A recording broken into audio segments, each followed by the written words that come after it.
ఒక బోయవాడు ఉండేవాడు. పూజలు తెలియవు, ధర్మము తెలియదు. వేటే అతని జీవితం.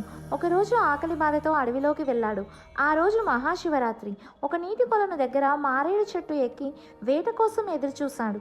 కింద తెలియకుండా ఒక శివలింగం ఉంది. నిద్ర రాకుండా ఉండడానికి ఆకులు తెంపి కింద పడేస్తున్నాడు. అవి శివలింగం మీద పడుతున్నాయి. తెలియకుండానే ఉపవాసం, జాగరణ, బిల్వార్చన జరిగాయి. అప్పుడే ఒక ఆడజింక నీళ్లు తాగడానికి వచ్చింది. బోయవాడు విల్లు ఎత్తాడు. ఆ జింక ఇలా అంది, నా పిల్లలకు చివరిసారి పాలిచ్చి వస్తాను, నిజంగా తిరిగి వస్తాను అంది. బోయవాడు నమ్మలేదు, కానీ ఆమె మాటల్లో నిజాయితీ చూసి వదిలేశాడు. కొంతసేపటికి మరో ఆడజింక వచ్చింది. అది అదే మాట చెప్పింది. దాన్ని వదిలేశాడు. చివరికి ఆ జింకలు తమ భర్తతో వచ్చి మాట నిలబెట్టుకున్నాయి. ఆ సత్యనిష్ట చూసి బోయవాడి హృదయం కరిగిపోయింది.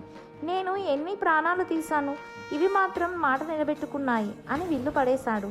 ఆ క్షణమే పరమశివుడు ప్రత్యక్షమై, నీ హృదయం మారింది, అదే నిజమైన పూజ అని ఆశీర్వదించారు. ఆ బోయవాడు కైలాసాన్ని చేరుకున్నాడు. శివరాత్రి అంటే పూజలు కాదు, మనసు మారే స్థితి. మనమందరం శివునికి దగ్గరగా ఉండాలంటే మన మనసును శుద్ధి చేసుకోవాలి. హర హర మహాదేవ శంభో శంకర.